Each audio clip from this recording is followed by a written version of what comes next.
of peso and in units. Halimbawa, nakalimutan ko. Ano yung formula? Nakalimutan ko. Okay. Ano yung gawin mo? Long cut muna tayo. Okay. Plus, gawin nyo ito. Yung formula natin, sales minus variable cost, CM, fixed cost, and your net income. Ano, wala natin dito yung assumptions. Alam natin na ang selling price ay always given. Let's say, ang sales mo ay 500 pesos. Number 2, sabi kanina, variable cost per unit will remain the same. Let's say, given ito class, 300. So, 200 yung ating CM. Let's say, class, total fixed cost is given.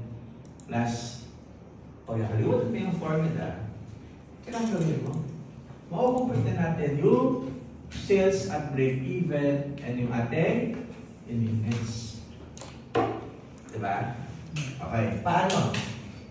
Diba? It can be computed based on per unit. So, pwede din based on percentage. So, always at 100%.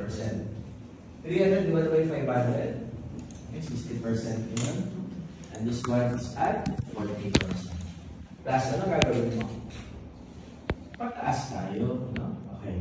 At break-even, magkano na ito? 0. Ibig sabihin, this will be your starting point. You put 0. Tama? Pataas tayo. Ibig sabihin, ito ay at 100,000. If this is 100,000, and this is 40% of your sales, you can compute for the sales. Paano? 100,000 divided by 40%. You have 150,000.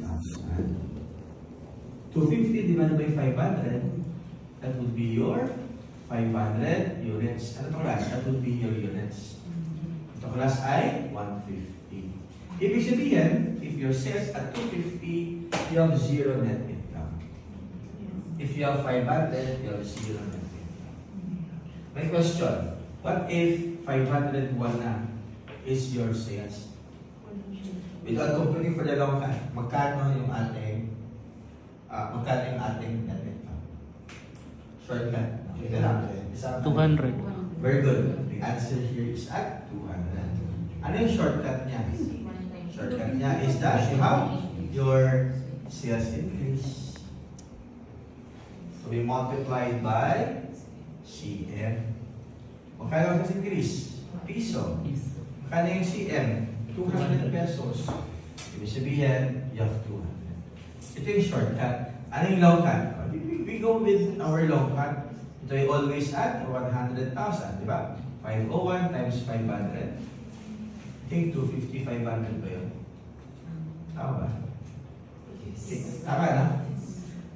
501 times 300. I think this is 150, 300. And this one is 100,000. Tama ba? Yes. And no need na to compute for the long cut. Ito yung shortcut natin. The shortcut, stress increase, to be multiplied by this. We go first again with the break-even. Ito yung long cut. Ano yung shortcut ng break-even point in peso? The formula here is total fixed cost divided by CM percentage. Why? Because of this one. Okay. How about your break-even point in terms of units? Total fixed cost divided by CM per unit. Magkano class yung total fixed cost natin?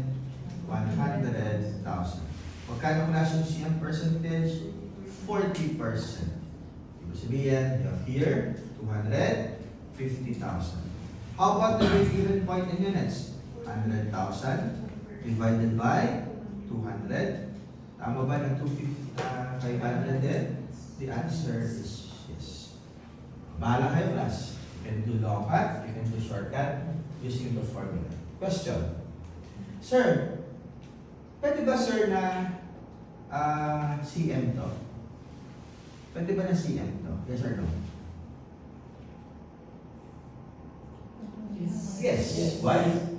CM, and fixed cost is the same. O, pwede fixed. Kasi yung mga multiple choice question, yes, the answer is true.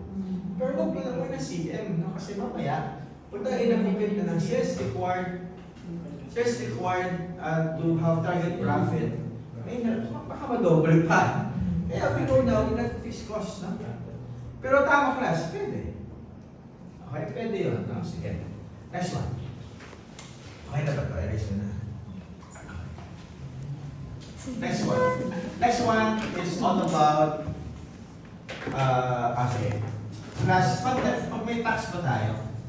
Pag may tax ba tayo, relevant ang break-even? Halimbawa, EBIT, yeah.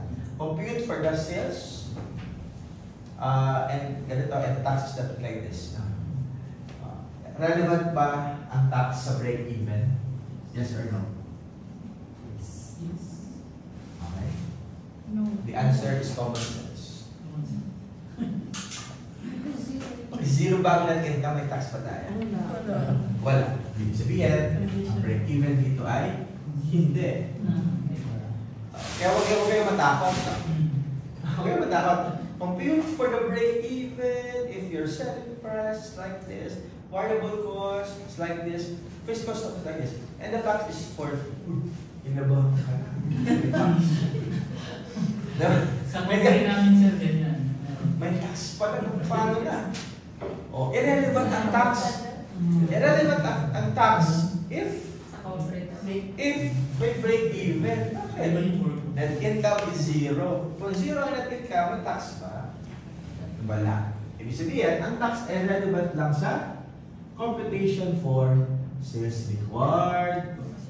Sales is required to have a target profit.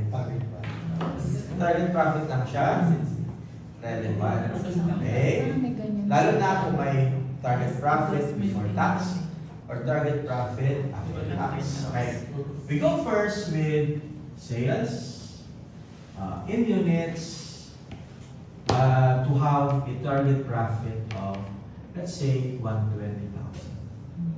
And the tax rate, let's say, 40%. Yan, muna. Tapos naman, nakalito ko na naman yung formula. Ano kaya yung formula? We can go low, but ito na gawin nyo. Ito class ay before tax. Okay. Sige. Gawin nyo muna. Lock at muna. Sales, variable cost, CM, fixed cost. Last gawin ito, EBITDA. Okay. So, magkano yung sales natin? Let's copy 500, 300, 200.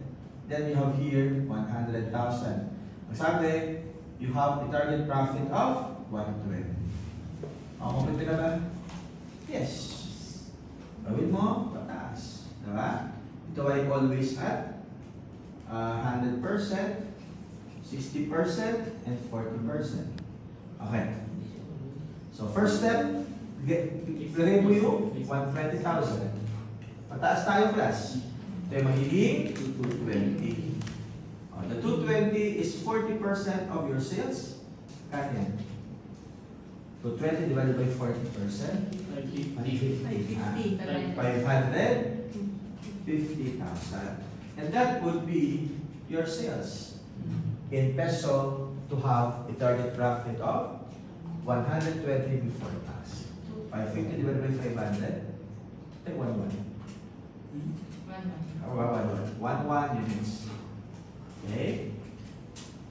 This one ay 300. Okay. Ano yung shortcut? Sales in units, ito ay shortcut. The formula is total fixed cost plus target profit divided by in units to CM in units. Magkano class yung fixed cost total? 100,000 plus target profit of 120 divided by CM per unit of 200. Okay. Malamang ito ay at 550K. Correct? Ay, sorry. Pala. Sorry, 11. Okay, 11. Okay. Class, another question. 100 plus 120, tama ba ito yung CM? Yes. Yes. Eh kung sinigyan mo to, tapos ito, mali ka na. That's why, huwag CM, fixed cost pa rin. Fixed cost plus target profit is your CM. CM divided by 200. And that will be your units. Okay. How about in peso? Same pa rin. Sales. In peso, to have a target profit of 120K. So, again, ay, meron pala. Ito ay shortcut na lang. No? Shortcut natin, total fixed cost plus target profit divided by CM percentage. So 100,000 plus 120,000 divided by 40%. This one ay ito yung 550,000. Okay? And that will be 550. Okay? Okay na ba ito?